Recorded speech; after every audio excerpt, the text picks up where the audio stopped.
Share my video.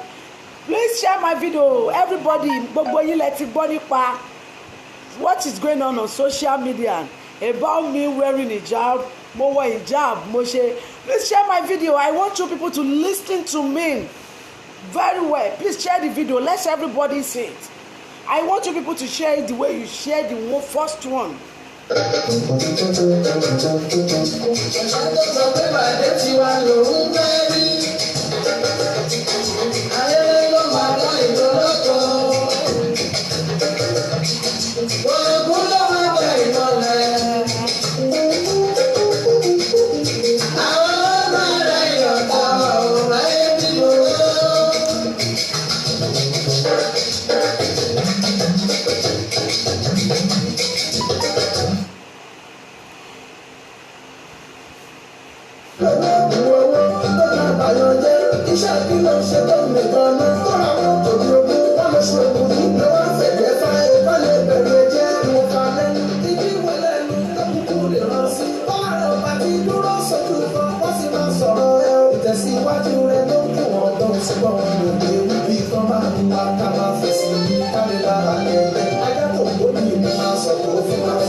Gbogbo èèyàn tó ń bú mi kọ́ ni mo fẹ́ fèsì fún, torí tó bá jẹ́ pé gbogbo ajá tó ń gbó là ń sọ̀kò fún Olúwa kó máa dájá. But I have a little thing to talk. If I don't talk, I have decided not to talk when my fans called me that I should not reply them. I should just stay on my own. But what happened is that I want to talk because of my colleagues, that they are envy the progress, the word of Olódùmarè in my life, that they want to stay under this to work on me. That is why I have a little to talk about. Mi lè máa fèsì fún gbogbo ajá tó bá ń gbó. Gbogbo ajá tó bá ń gbó kọ́ lè fẹ́ sòkúta fún Olúwa. Gbogbo ajá tó bá ń gbó kọ́ lèèyàn fẹ́ fèsì fún Olúwa máa di wèrè. Please, everybody that are calling me, I don't want anybody to call me to distract me for now. Please, I'm online and I've said it before that I want to be online 10 a.m. Nobody should call me at this time, please. So as I was saying, gbogbo ajá kọ́ lèèyàn máa sọ̀kò fún. Gbogbo wa la mọ̀ wípé ìlara wà nílé ayé. Ṣùgbọ́n mi mọ̀ pé ibi tó ògùn òkìkí mi máa gbà yọ lélẹ̀. Òkìkí lẹ ń fún mi. You people are just giving me fame. Orúkọ lẹ ń fún mi.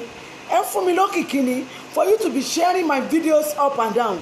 You are just promoting me. You are promoting iṣẹ́ Elédùmarè in my life and I appreciate that. So ẹ̀yin àfáà mi ní yín bá jà, mo kàn máa ṣàlàyé àwọn kan tí ò yé yín fún yín ni. Torí pé ẹ tún gbórúkọ Elédùmarè gánú ayé mi ni. Torí ọ̀pọ̀lọpọ̀ tí ò mọ̀ mí látàná báyìí ti mọ̀ mí. Nítorí ìdí èyí ní ìbá yín jà. Ló dáadáa kó tó bínú sí mi.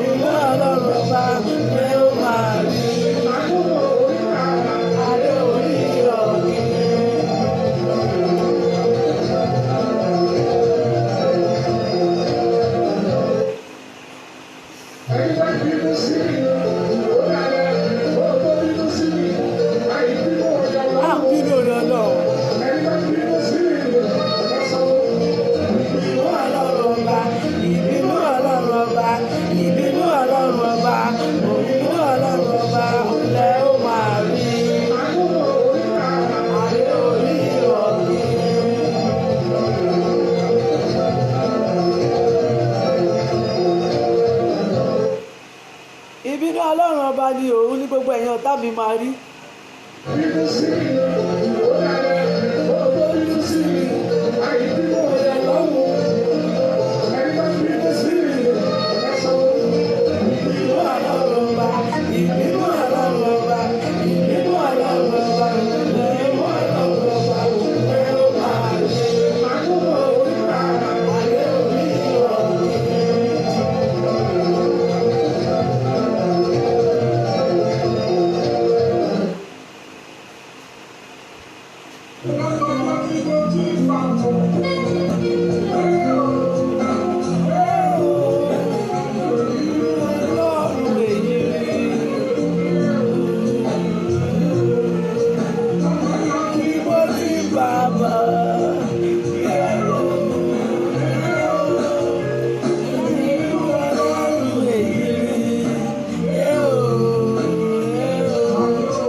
Kìíní àánú ni mo rí gbà látọjọ́ tí mo ti ń ba bọ̀ mí ìmọ̀pọ́nà tó kìkì mi máa fi jáde lélẹ̀. Ẹ̀yin àfáà ẹ ṣe mí níkà oore lẹ ṣe mí, mi ì rí yín bí ìkà, mi ì rí yín bí ẹni tó ṣe bí oore lẹ ṣe mí, so mi ì rọ́rọ̀ yín rò, oore lẹ ṣe fún mi.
Ọ̀tá mi ní ìkúkú lọ́tà náà torí ọpẹ́ ni mo dá, oore lẹ ṣe fún mi.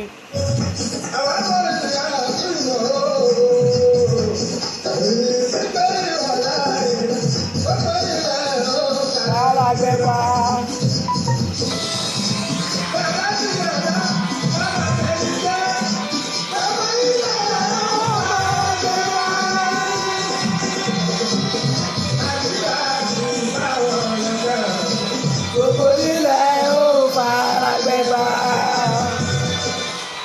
Gbogbo yín pátápátá lè máa fara gbégbá. Òjò ní wá àwọn ọ̀gbẹ́ ní kọ̀ṣọ̀ká o, ẹ̀yìn èjì ní èyí ń pa. Ó ti dá mi lójú pé ẹni nínú wa èmi rò kò síbi àtijẹ́. Tó bá ro síbi àtijẹ́, èmi kan ní síbi àtijẹ́. The Bluetooth device is connected successfully.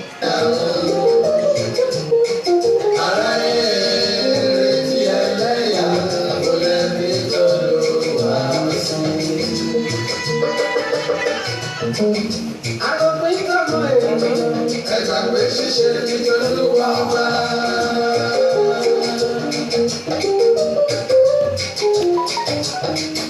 Àròpin tọmọ ènìyàn. Ẹgbà pé ṣíṣe nítorí Olúwa ọba. Nítorí pé èyí ti dá mi lójú. Ìdí mi ń dá lọ́kọ̀ tó para ilé. Àjẹpín sí kòkò ìrọ̀nà ẹ̀yìn ẹlẹ́gbẹ́ mi o. Igi kì í dá lọ́kọ̀. Mo ti wà lórí live, tí bá ti kúrò lórí live, máa pè wọ́n. Àjẹpín sí kòkò ìrọ̀nà Mo wà lórí live, tí bá ti tán, máa pè wọ́n. bẹ́ẹ̀ nìkan ń jìgẹ̀lẹ́. Ní wẹ́rẹ́wẹ́rẹ́ ní sọ́jẹ́. Báwo kú lọ́gùn ọdún bá gbẹ nìkan ò lè gbé wá sí o. Ṣé ni wọ́n ń retí ẹlẹ́yà kó lẹ́bi t'Olúwa sí?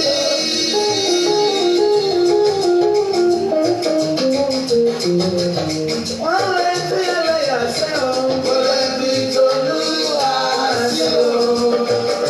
Aráyé ẹ̀kẹ́ má rẹ̀ dá ìrìnàjò. Aráyé ọ̀kẹ́ má rẹ̀ dá ìrìnàjò. Wọ́n retí ẹlẹ́yà o. Aráyé retí ẹlẹ́yà kó lẹ́bi t'Olúwa sí.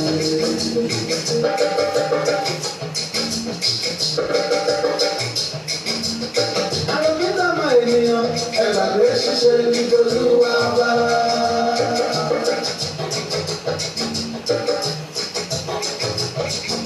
Àròpin tọmọ ènìyàn. Ẹgbà pé ṣíṣe nítorí Olúwa ọba. Ìdí dá lóko ó parí ìrọ̀rùn ẹ̀yìn ẹlẹ́gbẹ́ mi o. Ẹkún náà ó ránṣẹ́ kó dúdú wá. Olùdúwà bá gbéra, ó máa ṣe sẹ́nu, ó máa ṣe sẹ́nu, ó padà tó lé wọn lórí. Abẹ́rẹ́ òun dọ̀kọ̀ òun aṣọ, kọ̀ọ̀kọ̀ọ̀kan òun dọ̀kọ̀ òun gbọdọ̀. Ẹ̀yin aláyẹ ẹ má ṣe kọ̀ òun bá wá. Ìrìwọ̀n rí o, wọ́n kí bẹ̀rẹ̀ rẹ lọ. Ọlọ́run bá gbẹ̀ngà dé. Olóòwò pé kó fi oore. Ìròyìn kò ní ìbàdàn o, Adéṣin Báṣẹ̀ bàbá mi kú ṣó. Basket ẹgbẹ́ra fún bàbá o, bàbá ń bọ̀, àdé ti dé. Ẹ̀yọ́ ló tẹ forí wálẹ̀, ọkọ̀ yàtí ti dé. Akíndí ó ṣe é ṣe mọ́ owó ti tán lọ́wọ́ wọn. Ẹgbẹ́ níbẹ̀ o, ẹ̀yà máa bẹ̀rẹ̀. Pé kí basket tó wọn lówó tó fi jẹun lọ́la, ó tún wọn bá wá dá. Owó ti tán lọ́wọ́ wọn, bàbá lọ́dún lẹ́sìn. Tètè wọ́n gbàgbé bó sí. Alájọ tó wọlé iṣẹ́ bàbílà àárọ̀ ní. Ẹ̀rù yọ̀bù nínú, ẹ̀rù yọ̀bì lọ́jú. Ẹ̀rù yọ̀bì ẹ̀bẹ̀rẹ̀, ẹ̀bẹ̀rẹ̀ òun tó mọ kí. Àdùn bàbá yọ sọ́yọ́ ní bàbá. Bàbá ti bẹ̀rẹ̀. Alábàbí bá tẹ̀lé. Ó máa bá mi tọ́jú. Tìlú nílùú London. Ọkọ̀ kòkó ní London.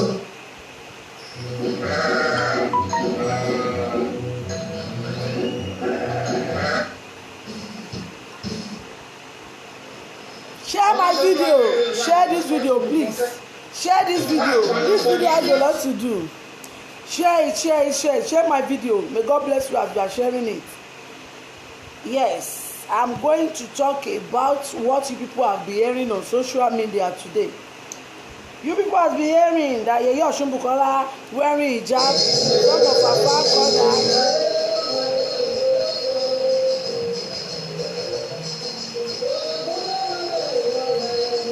Please share my video. Share this video. I want you people to share this video.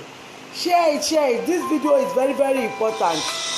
It's very, very important. I want everybody to share it.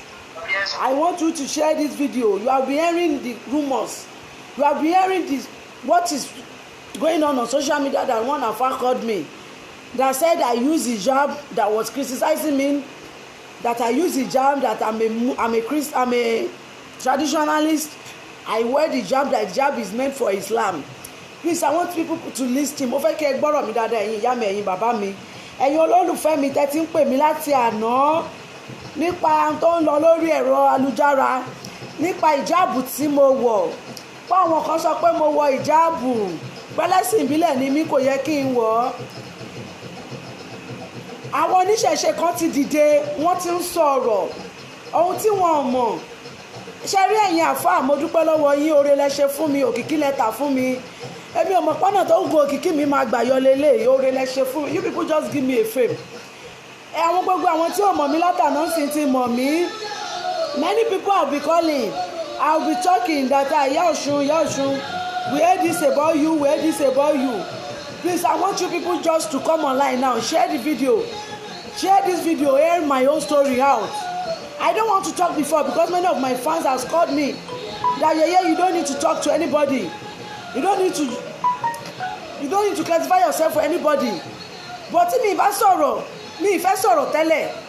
Ọ̀rọ̀ tí mò ń gbọ́ lẹ́nu àwọn oníṣẹ̀ṣe kọ̀ọ̀kan tí wọn ò mọ tó ń ṣe wọ́n, òun ni mo jẹ́ kí n fẹ́ sọ̀rọ̀.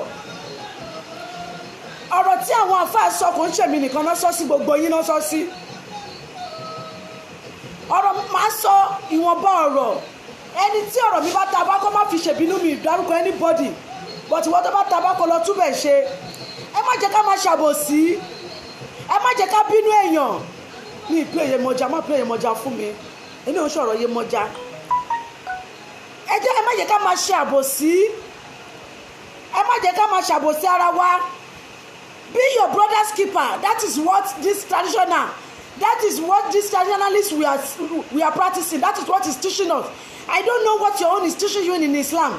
I can see that you people ẹ wo bí àwọn ẹlẹ́sìn ìmọ̀le ẹ wo bọ́n ṣe pẹ́ra wọn jọ. Wọ́n go against me. Ó yẹ kí ẹ̀yin oníṣẹ̀ṣe, ó yẹ kẹ́ darapọ̀ pẹ̀lú mi. Kẹ́ mọ̀ wípé ọ̀rọ̀ tí wọ́n sọ yìí kò ń ṣèmi nìkan lẹ́ni àkọ́kọ́ tó máa sọ sí. Kò dẹ̀ ń ṣèmi ló máa jẹ́ last person. He's still coming back to you. Kò sẹ́ni tó mọ̀ ń ṣe. He's still coming back to you. Everybody ló ṣì ń bọ̀ wá bá. Gbogbo tó ní kálukú ń sọ, àwọn tó comment, àwọn tí mo mọ̀ tó kàn sọ̀rọ̀ bẹ́ẹ̀ ló dùn mí. Ọba Ẹ̀dú, you said ọmọ sàn ló ń kó pọ́npọ́n bá ìyá ẹ̀. Tani ìyá tí mo kó pọ́npọ́n bá? You are among of these people they accuse. Gbogbo ẹ̀yin tí ẹ gbọ́rọ̀ mi, mi ìṣe láìfù yìí torí àwọn mùsùlùmí àbáwọn oníkìrìsìtẹ́nì. Mo ṣe torí àwọn oníṣẹ̀ṣe. We have our own life to live. I serve the traditional that I want. Nobody can criticize me to do what I don't want to do. Ẹ̀sìn tí mo yàn láàyò ni mo ṣe. Mi ìfira mi pamọ́ pé mi kì í ṣe oníṣẹ̀ṣe. Mi ìfira mi pamọ́ pé mi kì í ṣe olórìṣà. Pé mo lo hijab. Kò sí ní pé ẹ̀ṣẹ̀ ni pé mo lo hijab. Hijab tẹ̀ ń wo ìpèlè lásán ló jẹ́. Hijab kì í ṣe fún ẹ̀yin Islam. Hijab wà fún àwọn Arabic culture lẹ́jọ́gún. Nígbà tí mo lọ sí Dubai, there's not tó tí mo lò ní Dubai, hijab ni mo ń lò. Ẹ lè torí pé mo lo hijab kẹ́ wá criticize me about that. Ṣé máa lọ sí Dubai, ẹ máa lọ bá àwọn tó wà ní Arabic country, àwọn tó wà ní Libya, àwọn tó wà ní Cairo, àtọ́níṣẹ̀ṣe àti Christian gbogbo wọn ló ń lò hijab ń bẹ̀. That is Arabic culture. This cloth is not made for Islam people only. I use hijab. That day I went for somebody Fidao ni mo ti ń bọ̀ níjọ́ tí à ń sọ yìí. When you see the video live I did, it's not in my office, it's my house. Tẹ́bá wo background ẹ̀rí pé inú ilé mi ni. Ibi Fidao ni mo ti ń bọ̀, mo dẹ̀ pẹ́ wọlé. Mo dẹ̀ ti promise àwọn fans mi pé I will do live at 9:30 p.m. Which I have nothing to do than just to do it like that. Mi kì í farapamọ́. Ẹ̀yin oníṣẹ̀ṣe tẹ́ criticize me, mi bá wọn mùsùlùmí tó criticize me jà. Àìmọ̀kan ló ṣe wọ́n. Ṣùgbọ́n ẹ̀yin oníṣẹ̀ṣe tẹ́ criticize me. Ẹ̀yin tẹ́ criticize me, mélòó nínú yín lẹ lọ sí Mecca. ṣé mi lọ́wọ́ tí mo lè fi lọ Mẹ́kà ni but I will never go The torí pé Bluetooth mi device is ready to pair. ṣé mi lọ́wọ́ tí mo lè fi lọ Mẹ́kà ni ṣùgbọ́n mi lọ nítorí pé mi lè sọ̀kò fásitì àsítánì ló ń fẹ́ mi lóúnjẹ. ẹ̀yin ọ̀pọ̀lọpọ̀ oníṣẹ̀ṣe tí ẹ̀ dángájá mi ní kẹ́nìbọ̀dì gbèjà mi mo tó jara mi gbè mo tó gbangba sùn lọ́yẹ́ Ọ̀ṣùbùkọ́lá ni mí olómi tútù ẹni tí ò bá mọ̀ mí kó bẹ̀rẹ̀ mi lọ́wọ́ ẹni tó mọ̀ mí ẹ̀mi ò bẹ̀rù anybody. gbogbo ẹ̀yin tẹ́ ń sọ lórí kọ́mẹ́ǹtì pé tí ń wá ilé ẹ máa bọ̀ nílé mi abúlé Ẹ̀gbá ni mò ń gbé ní Command Road White House bus stop. You people come there, come and meet me. What you don't know and I will let you know. Èmi ò kì í ṣe ọlọ́ṣà abẹ́lé. Mi kì í ṣe ọlọ́ṣà oníyàrá kan. Mi kì í ṣe ọlọ́ṣà tẹ́rù máa bà. You people, if you have any case or anything with me, come out online now, talk to me, let me talk to you. Bá mi sọ̀rọ̀ dáadáa tó bá mọ̀ pé o ní kankan pẹ̀lú mi. Don't go on social media and be acting, be ranting like a fool. Ẹni tó bá mọ̀ mí ẹ lọ bẹ̀rẹ̀ mi lọ́wọ́ àwọn tí wọ́n mọ̀ mí. Ọlọ́ọ̀ṣà ni mímì ìfòṣà mi pamọ́. Mo dọ́ṣọ̀ọ̀ṣà, mo ṣàwọ níbi tó gbójú. Òṣùgbọ́n ni mí láàrin àwọn awo. Ọdún ni mímì kì í ṣàìmọ̀ fọlọ́kọ. Tí mo bá lo ìjáàbù mo lò ó ni kò kan ìyálà já afá kankan láti wá criticize mi láti send it on public. When you called me ó dùn mí pé mi mo kọ́kọ́ kọ́ ni mo kọ́kọ́ gbé kọ̀ ọmọ mi ló kọ́kọ́ gbé kọ̀ and when ọmọ yẹn rí pé what you were saying ọmọ tó gbé kọ̀ ọmọ tàbí sínú ọ̀ṣà ni ó dùn mí pé ọmọ yẹn ò tètè wá gbé kọ̀ fún mi. I will have talked to you very well. I will have let you know what you don't understand. Ìjáàbù tẹ́ ń wọ̀ kò wá fún ẹ̀yin mùsùlùmí nìkan kan àìmọ̀kan locality ló ń dà yín láàmú. Arabic culture ni Islam tí a lò pé bí gbogbo wa la mọ̀ ní pé bí ó ṣe pọn dandan fún àwọn kìrìsìtẹ́nì láti máa lo scarf borí bẹ́ẹ̀ ló pọn dandan fún àfáà àwọn mùsùlùmí láti kí wọ́n borí obìnrin wọn bẹ́ẹ̀ ló pọn dandan fún olóòṣà tó bá dóṣù òòṣà láti máa borí. Ọ̀nà tó wu èmi lèmi gbà borí mi kò kọ́ anybody. Ọ̀nà tó wù mí ni mo gbà borí is none of anybody business. Gbogbo ẹni tó bá wà ní ọ̀dà ilé yìí a ti mọ̀ wípé a lè ṣe ká má rọ̀ta ìlara máa wà. Please let me connect with that. Ta ló connect pẹ̀lú ẹ lọ́wọ́? Gbogbo ẹni tí ó bá wà a ti mọ̀ wípé a lè ṣe ká má rí ọ̀tá ẹ̀sìn, a lè ṣe ká má lọ onílara. Gbogbo wọn la mọ̀ wípé tá a bá ń ṣe ẹ̀sìn ká bí a bá ń ṣiṣẹ́ kan Ọlọ́run máa gbà fún ẹnìkan ju ẹnìkan lọ ṣùgbọ́n má ṣe lára. Gbogbo ẹ̀yin onílara oníṣẹ̀ṣe tẹ́ lọ ń dúró sí abẹ́ fídíò yìí tẹ́ lọ ń sọ oríṣiríṣi, don't parabolate on social media. My number is on the video. Call me direct or come to my house. Come and criticize me in my house and let me give you what you want. Mi kì í bẹ̀rù rárá. Akọni ni mí, ọkùnrin ni mí, mi kì í ṣe obìnrin.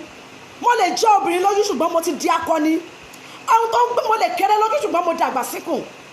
If you know you want to criticize me, come to my house. Please share this video, let everybody see. Share this video, let everybody see. If you want to criticize me, come to my house. It's not that we just come on Facebook, come and be saying, oh no, tagbe. Ìwọ àfáà tó pè mí, tó record rẹ̀, tó gbé sórí ìjà picture mi. I like it. Ọ̀rẹ́ ló ṣe mí. Gbogbo lọ́wọ́ la mọ̀ wípé tọ́lọ́run bá ti fẹ́ gbé èèyàn ga. Oríṣiríṣi ogun ló máa dìde.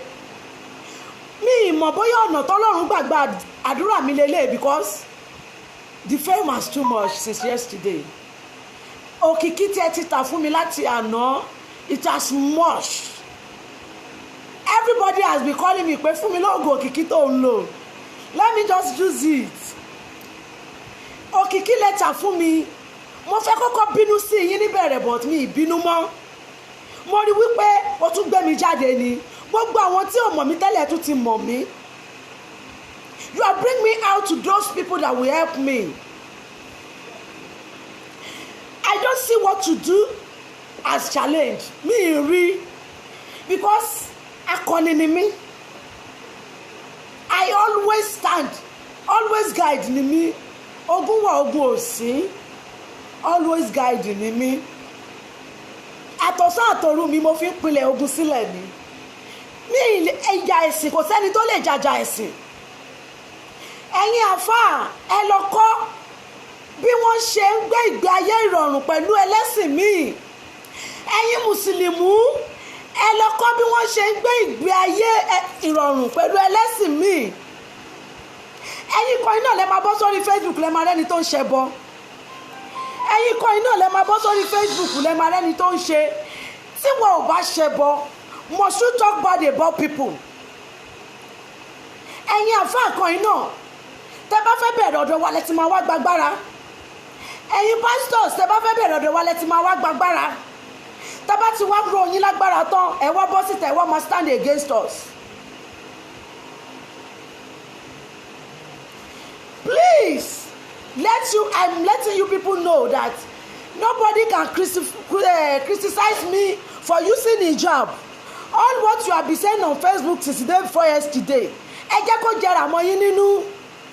Ẹni tó bá mọ̀ pé òun fẹ́ bá èmi Ọ̀ṣunbùkọ́lá olómi tútù sọ̀rọ̀, ẹ mọ ilé mi. 99% of people that are watching me now, you people know my house. Come to my house, come and criticize me in my house. Then I will tell you who I am. Olóríṣà ni mímí ìfipamọ́, iṣẹ́ tó ríran mi ni mò ń ṣe. Tẹ́ bá wá rẹ́ni tó lóun gbéga nídìí iṣẹ́ tó ń ṣe, má bínú. Ẹ má bínú please. Gbogbo ẹ̀yin oníṣẹ̀ṣe, tẹ́ bá tiẹ̀ ní èèyàn kan nínú, bóyá ẹni tẹ́ ẹ̀ mọ̀ rí ẹ má bà á jẹ́. Ọ̀pọ̀lọpọ̀ oníṣẹ̀ṣe ẹ̀yin kan iná lẹ máa bẹ ẹni tẹ́ ẹ̀ rí jẹ́. N tẹ́ ẹ̀ mọ̀ nípa ẹni tẹ́ ẹ̀ rí rí. Wọ́n sọ fún àwọn oníṣẹ̀ṣe tí wọ́n ń sọ̀rọ̀ lórí Facebook tí wọ́n ń bú mi. Mi rò pé rí mi rí. Ẹ kàn ń gbúròó mi ẹ̀ ń gbọ́ mi lórí Facebook ni. Then why are you saying bad thing about me? Kí ló dé tẹ́ ẹ bẹ̀rù iṣẹ́ irúnmọlẹ̀ tẹ́ gbé lọ́wọ́? Kí ló dé tẹ́ ẹ bẹ̀rù orí ara yín? Kí ló dé tí ẹ rò wípé ẹni yìí iṣẹ́ irúnmọlẹ̀ ló ń ṣe? Bẹ́ ṣe ń bà mí jẹ́ sílẹ̀ Ẹlẹ́dùmarè ń gbàdúrà mi sí. Òkìkí mi lẹ̀ ń kàn. Mo dúpẹ́ lọ́wọ́ ìwọ àfáà tó ti ẹ̀ pè mí tó gbé mi síta. Ṣé mo wípé ayé ò mọ̀ mí tó yìí? Ó tún ti jẹ́ káyé tún mọ̀ mí. Òkìkí ló tà fún mi. I don't see what you do as you do something. You just mess yourself. If you are listening to me now, kẹ́ máa gbọ́. You just mess yourself. I don't see what you see as challenge. Ó tún gbé iṣẹ́ irúnmọlẹ̀ mi ga ni. When I see your video yesterday, mo tún kọjá sílé, mo tún lọ fún gbogbo àwọn òòṣà mi lóúnjẹ. Mo tún sọ fún gbogbo àwọn òòṣà mi wípé wọ́n tún ti challenge yín o, ẹ tún bọ́ síta, ẹ lọ jẹ́wọ́ agbára yín fún wọn. Kó tó tún dìwò iye ọdún tó ń bọ̀, ẹ tún máa ríran wò. Ẹ tí ì rí nǹkan kan o. Thank you very much, sir, for you to say you are a prophet of God. I should leave them. Yes, me criticize ẹni ẹ̀sìn kankan mi ìbáyàn jà. Mi ní ọ̀tá ẹ̀sìn, gbogbo ẹ̀sìn lẹ̀sìn mi. Gbogbo ẹ̀sìn lẹ̀sìn mi tí Kristẹni bá dé ó káàbọ̀. Gbogbo àwọn ọmọọṣẹ́ mi Muslim ló pọ̀ jù nínú wọn.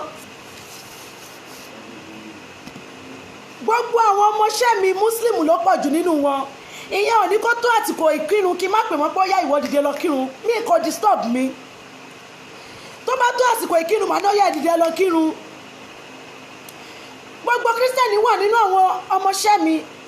Tó bá tó ọjọ́ Sunday màá ní má wọrí má wá síbi iṣẹ́ lọ sí ṣọ́ọ̀ṣẹ́. It doesn't disturb my religion. Ẹ̀sìn mi, ẹ̀sìn tí yín ò lè gbà mí là, tèmi ò lè gbà yín là. Ẹ̀yin lẹ máa rẹ́ni tó ń lọ nínú náà. Bí pẹ́yìn ni caretaker inú náà, àbẹ́yìn ni caretaker ọ̀run. What is your business about someone else's religion? Ẹ lọ ṣọ́ọ̀tì yín ẹ̀yin àfáà, mi ìbá yín jà. Ṣùgbọ́n ẹ lọ kọ́ bí wọ́n ṣe ń gbé ìgbé ìrọ̀rùn pẹ̀lú ẹlẹ́sìn kejì. Nothing concern you people with my hijab. Kò kàn yín.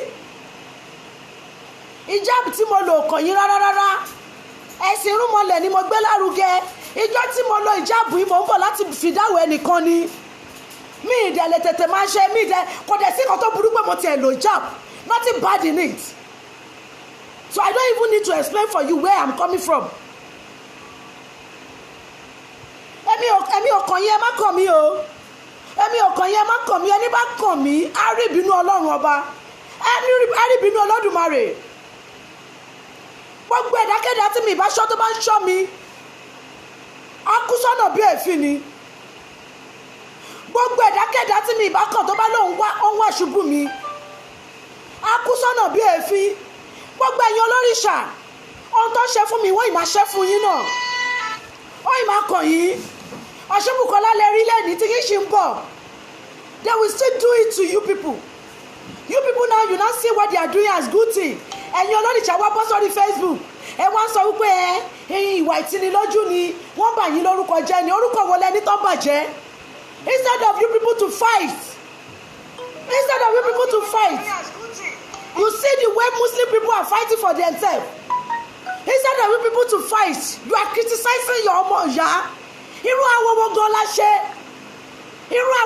ṣe ṣebí inú àwọn la ti sọ wípé tó bá ń bá ìgbẹ́ nídìí ọmọ ìyá ẹ kó sọ wípé àṣàrò lọ bá ń bẹ̀ ṣebí inú àwọn la ti sọ wípé tí wọ́n bá bá ọmọ ìyá ẹ níbi tó ti ń pààyàn kò bò ó mí ìpààyàn mí ìjálè mo lo ìjáàbù tí mo fọwọ́ mi rà ní Saudi ni ìgbà tí mo lọ Dubai ni mo ra jáàbù mi bọ̀ and there is nothing anyone can do about it.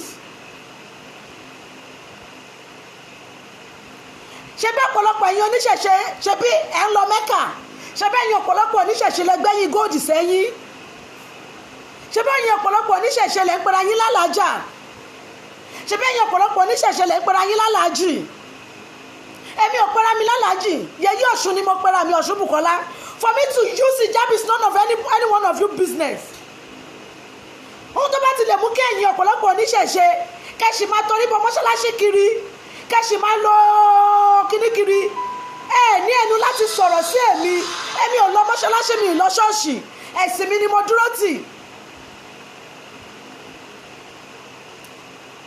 mo fi Ọlọ́run ọba mo fi bẹ̀ yín please share this video I'm still online mi tí ì lọ please let me play the video the tape mi tí ì lọ mo ṣì wà online fún yín share my video ẹni tó bá ní ìlara tí ìlara bá ń ká lára wọ́n bá mi direct sọ ohun tó bá ń dùn ẹ̀ fún mi mi ìgbọ́kọ yín náà The Bluetooth device is connected successfully. ẹ má jẹ́ ká ní ẹ̀mí ìlara ẹ̀yin lẹ máa rẹ́ni tó fẹ́ wọná ẹ̀yin lẹ máa rẹ́ni tó jọ́ nù náà lọ́lọ́ ṣẹ́yìn ni kí á tẹ̀ka ọ̀run ni ṣé kí á tẹ̀ka ẹ̀ fàyà nìyí ni ẹ lọ kọ́ bí wọ́n ṣe ń ní ìrẹ́pọ̀ pẹ̀lú ẹ̀sìn mi.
Ṣé mi wọ́n retí ẹlẹ́yà mo lè fi tó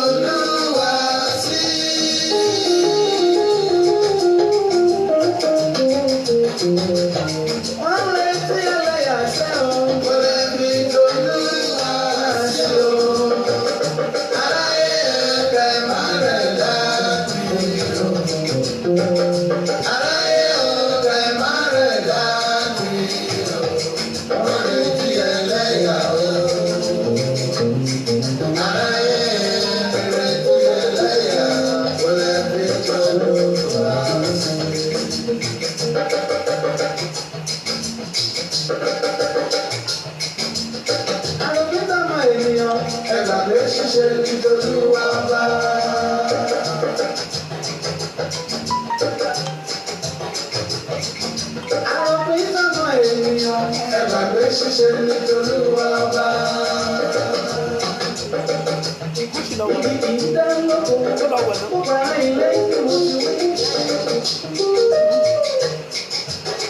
Ajá kì í di kókó èrò ọ̀nà ẹ̀yìn ẹ̀rẹ́gbẹ́ mi o. Rírò mi tẹ̀lé ṣíṣe ní tolúwa.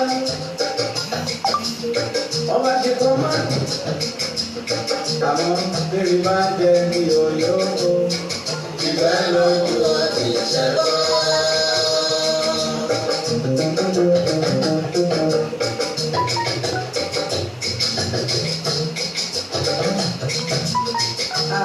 Bèrè máa jẹ ní ọ̀yọ́.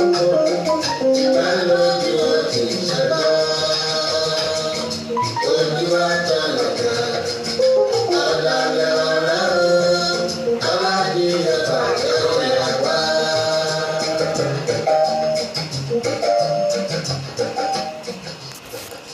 Gẹ́gẹ́ bí mo ti ń bọ̀rọ̀ mi lọ, ẹ̀yin ẹlẹ́sìn mùsùlùmí ẹ lọ lẹ́rìn bí wọ́n ṣe ń gbé ìrẹ́pọ̀ pẹ̀lú ẹlẹ́sìn míì.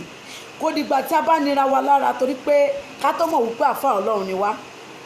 Kò dìgbà tá a bá nira wa lára àbí tá a bá ní ẹlẹ́sìn kejì tá a bá accuse ẹlẹ́sìn kejì ká tó mọ̀ pé èèyàn Ọlọ́run ni wá. Ṣùgbọ́n ẹ̀yin àfa àtẹ̀ṣe lè fún mi rí pé ẹ ṣe bí oore lẹ ṣe fún mi. Mo wá ń rọ̀ yín, mo wá ń bẹ̀ yín, ẹ má jẹ́ ká nira wa lára, mi ì ní yín lára, ẹ má ní mi lára. Ẹ̀yin àfa àtẹ bá mọ̀ wípé ẹ ní ọ̀rọ̀ bá mi sọ, ẹ mọ nọ́mbà mi, ẹ wá sílé mi àbí kẹ́ pè mí lórí aago. Ṣùgbọ́n lè tẹ́ ṣe yìí, mi ì rí bí àdánwò, mi ì rí bí ogun, mi ì rí bí ẹni tí mo rí bí pé oore lẹ tún ṣe fún mi bùkọ́ tó jẹ́ kó kìkì mi kọ̀ sí ni. Gbogbo ẹ̀yin ọkùnrin àtobìnrin mo bẹ̀ yín, mo rọ̀ yín, gbogbo ẹ̀yin olórìṣà ẹ̀yin ni mo rí bá sọ̀rọ̀. Mi ní kẹ́ gbèjà mi, mo tó jẹ́ ara mi gbè. Torí nǹkan ṣe fún mi wọ́n ì máa ṣe fẹ́ lòmí lára yín. Ọ̀pọ̀lọpọ̀ yín lẹ̀ ń borí kiri. Olóòṣà dẹ̀ ni yín. Tábádé ẹ lérò mí ẹ lè mọ̀ pé lé olóòṣà lélẹ̀. Èmi ò fòṣe àtẹ̀mí pamọ́ gbogbo àwọn tó mọ̀ mí mọ́lé mi. Gbogbo àwọn tó mọ̀ mí mọ́lé mi. Mi ì fòṣe àtẹ̀mí pamọ́. Mo fi Ọlọ́run ọba bẹ̀ yín, ẹ má tọ́ mi ìtọ́ yín o. Ẹ jẹ́ rọra dúró lórí ọwọ́ mi. Ó tọ̀rọ̀ ni mò ń sọ fún yín, ẹ jẹ́ rọra dúró ní orí ọwọ́ mi. Ẹ̀yin àfà, mi ì bá yín jà o, ẹ má bá mi jà, tẹ́ bá bá mi jà rí ìbínú Ọlọ́run ọba. Torí mi kàn yín, mi ní ọ̀tá ẹ̀sìn, mi ìbẹ̀sẹ̀ lẹ́sìn jẹ́. Tí Kírísítẹ̀nì bá máa sọ̀rọ̀ wọn lẹ́ni tó bá gba Jésù nìkan gbọ́ ló máa dé ìjọba ọ̀run. Ṣe bẹ́ẹ̀ sì tí wọ́n nìyẹn. Tẹ́yìn àfà bá sọ̀rọ̀ ẹni ẹ̀sìn yín ti yín nìkan ṣoṣo lọ́lọ́run ọba kà sẹ́sìn. Àwọn oníṣẹ̀ṣe náà mọ̀ wípé àwa ni ọ̀nà òtítọ́ àti ìyè. So ẹ jẹ́ kó ní kálukú máa sin ẹ̀sìn tiẹ̀ bó bá ṣe mọ̀ ọ́ sìn. Ẹ má criticize ara yín mọ́. Tẹ́ bá tiẹ̀ ń ṣe fún gbogbo èèyàn má dọ́dọ̀ tèmi. Gbogbo ẹnikẹ́ni tó dúró sábẹ́ ìgò tó ń jẹ́ jìn nínú ọ̀rọ̀ yìí, mi ì tí ì ní ṣépè fún yín sìn. Mo sì tọ́jú èpè yín. Mi ì tí ì ní ṣe ní ìsìn. Ṣùgbọ́n kéèyàn kan má ṣọ́ mi, mi ìṣọ́yàn o. Tí anybody tẹ́ bá ti ń ṣe fún gbogbo èèyàn tí wọn ò lè jáde sọ̀rọ̀, èmi sọ̀rọ̀ nítorí pé mo lè jà fúnra mi. Tẹ́ bá tún ní ó kọjá bíi, tẹ́ bá tẹ̀kẹ́ ẹ̀jùmá ní kí lọ́ọ̀yà mi pè yín. I know my right and I have my right. This is my country and this is my traditional, this is my religion. I choose what I love.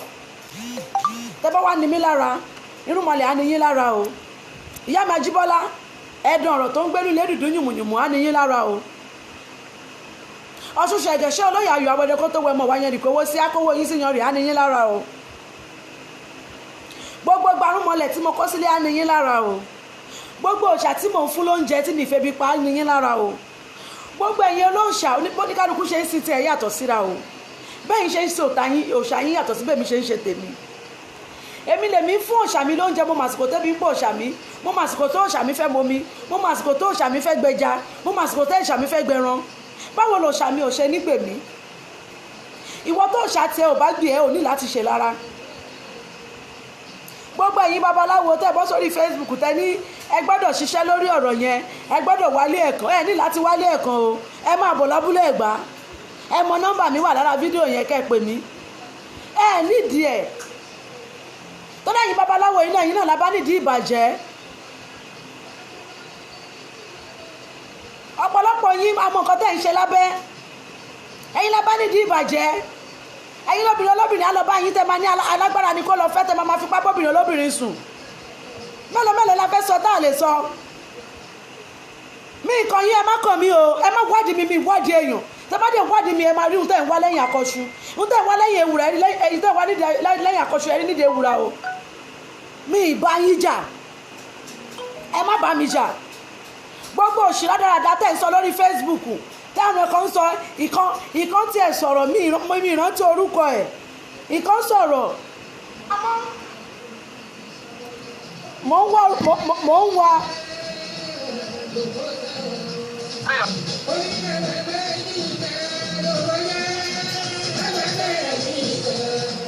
ìwọ babaláwo tó ní ìwà akínrẹ̀fọ̀ṣún bí ìyá adéwámirí ifádẹ́kun tí wọ́n kọ́ sórí Facebook tó ní o ti ń pe nọ́mbà olórí burúkú ẹ̀ mo ta fún ẹ tìrantìran tí ọwọ́ mi bá tẹ̀ ẹ́ tí n bá mú ẹ Ọlọ́run bọ̀ nílé mi máa bọ̀ ò bá béèrè mi lọ́wọ́ àwọn tó mọ̀ mí wọn ò bá sọ̀rọ̀ èèyàn tí Ọ̀ṣunbùkọ́lá jẹ́ fún yín ẹ bá mọ̀rú ẹ̀dá tí mo jẹ́ mi kọjá àyè mi o ṣùgbọ́n gbogbo àwọn tó ti kọjá àyè wọn sí mi ní kó lọ béèrè mi lọ́wọ́ wọn mi wáyàn o mi ṣọ̀rẹ́ mo dẹ̀ dúró lórí ọwọ́ mi ni o. gbogbo ẹ̀yin babaláwo ẹ̀yin ni mo expect pé kẹ́tì mi lẹ́yìn ẹ̀yin lẹ tún bọ́ sórí Facebook lẹ́tí lọ sọ ohun tí ò yẹ kẹ́ ẹ sọ awítọ́ ìkànnì ẹ kí lèmi náà wá lọ sídìí ìjáàbù ẹ dá mi lóhùn kí lẹ́yìn fúnra yín ń wá kiri ẹ̀yin oníṣẹ̀ṣẹ̀ tẹ̀ ń lọ sí Mẹ́kà kí lẹ̀ ń wá kiri ẹ̀yin oníṣẹ̀ṣẹ̀ tẹ̀ máa borí kiri kí lẹ̀ ń wá kiri tẹ̀ ń lọ mọ́ṣáláṣí ṣé gbọ́ pé mi lọ mọ́ṣáláṣí rí ẹ̀yin oníṣẹ̀ṣẹ̀ tẹ̀ máa wọ́n tí ò sọnù kiri mi kọjá àyè mi o mo lò jáàbù ilé mi ni mo wà mo dẹ̀ ń bọ̀ láti fìdáhùn ní lómú lò jáàbù ọlápẹ́ nìyẹn jẹ́ ẹbí mi ni tó bá jẹ́ pé ó jẹ́ ẹbí mi kọjá àyè mi lọ síbi ìjọsìn mùsùlùmí mo fi Ọlọ́run ọba mo fi bẹ̀ yín ẹ má tọ́ mi ní tọ́ yín gbogbo ẹ̀yin olólùfẹ́ mi náà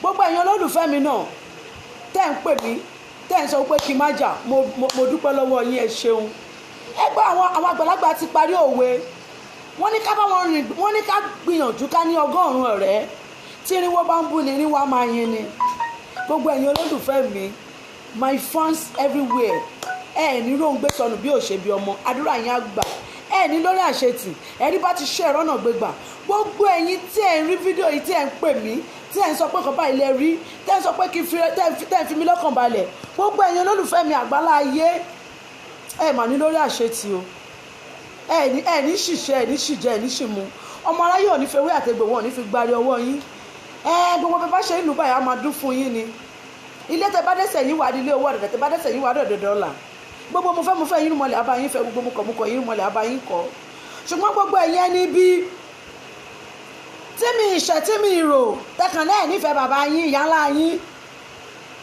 mi ní ṣépè fún yín mi ní sọ pé kọ́lọ́run fi yín mọ̀nà ẹ̀yin ni Ọlọ́run nù torí mo mọ̀ wípé ìlara ni ṣùgbọ́n mo wá ń bẹ̀ yín mo wá ń rọ̀ yín ẹ má ṣíwọ́ ìlara o ẹ má lára mi lọ kémi máa níláárí lọ ọlọ́run sọ yín ibi tó gbé ya o.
Thank you very much, all of you. I thank you very much. I really appreciate you guys. Without you, I'm nothing. So I cannot wake in the day and don't pray for you, my fans. I always pray for you in the morning, in the afternoon, and in the night. Thank you very much.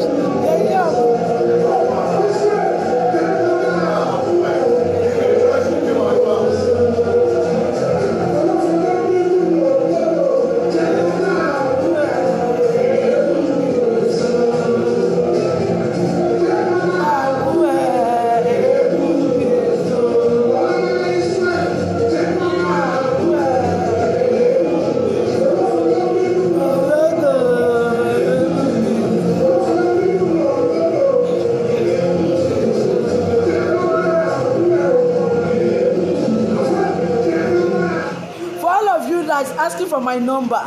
My number is 08023088391. Once again, 08023088391. Thank you all. Thank you very much. Thank you. See you all tomorrow.